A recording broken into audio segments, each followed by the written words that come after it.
Hello guys, I am Arun. நமது solar சிஸ்டத்தில் நமது சூரிய குடும்பத்தில் 5வது பிளானட்டாக ஜூபிட்டர் பிளானட் வந்து அமைஞ்சிருக்கு. இந்த ஜூபிட்டர் பிளானட்டை பற்றி தெரிந்து கொள்வதற்கும் இந்த ஜூபிட்டர் பிளானட்டை பற்றி ஸ்டடி பண்ணுறதுக்கும் நாசா வந்து ஜூனோ ஸ்பேஸ் கிராஃப்டை வந்து லான்ச் பண்ணியிருக்காங்க.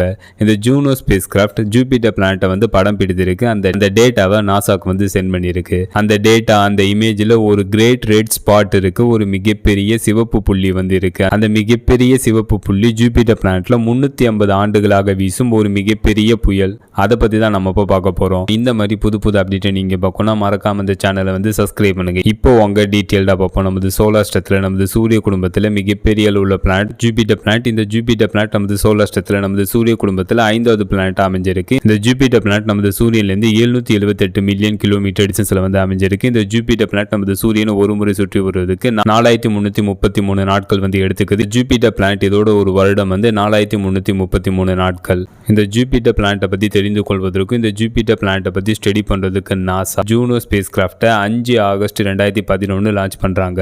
லான்ச் பண்ணப்பட்ட இந்த ஜூனோ ஸ்பேஸ் கிராஃப்ட் ஜூபிட்டர் பிளானட்டோட ஆர்பிட்டுக்கு எப்போ சென்றடைஞ்சிச்சு அப்படின்னு கேட்டிங்கன்னா 5 ஜூலை 2016 இந்த ஜூனோ ஸ்பேஸ் கிராஃப்ட் ஜூபிட்டர் பிளானட்டோட ஆர்பிட்டுக்கு சென்றடைஞ்சிச்சு. அப்புறம் ஜூபிட்டர் பிளானட்டோட ஆர்பிட்டில் நிலைநிறுத்தப்பட்டு அதுக்கப்புறம் ஜூபிட்டர் பிளானட்டை ஆர்பிட் பண்ண ஸ்டார்ட் பண்ண ஆரம்பிச்சிச்சு. ஜூனோ ஸ்பேஸ் கிராஃப்ட் ஜூபிட்டர் பிளானட்டோட ஒரு ஆர்பிட்டர். இந்த ஜூனோ ஸ்பேஸ் கிராஃப்ட் ஜூபிட்டர் பிளானட்ல இருந்து 16,000 கிலோமீட்டர் டிஸ்டன்ஸ்ல இருந்து ஜூபிட்டர் பிளானட்டை வந்து படம் பிடிக்குது. அந்த டேட்டாவை நாசாக்கு வந்து சென்ட் பண்ணுது. அந்த டேட்டா, அந்த இமேஜ் மூலம் நாசா ஜூபிட்டர் பிளானட்ல கிரேட் ரெட் ஸ்பாட்டை வந்து கண்டுபிடிக்கிறாங்க. அந்த கிரேட் ரெட் ஸ்பாட் வந்து ஜூபிட்டர் பிளானட்ல 350 ஆண்டுகளாக வீசக்கூடிய ஆன்டி சைக்ளோனிக் ஸ்டார்ம், மிகப்பெரிய புயல். 1800ஆம் ஆண்டு காலகட்டத்தில் இந்த புயலோட அகலம் 40,000 கிலோமீட்டர். இப்போதைக்கு இந்த புயலோட அகலம் 16,000 கிலோமீட்டர். இந்த புயலுக்குள்ள நமது பூமியவே வைக்கலாம், அந்த அளவு மிகப்பெரிய அளவு கொண்டது இந்த புயல்.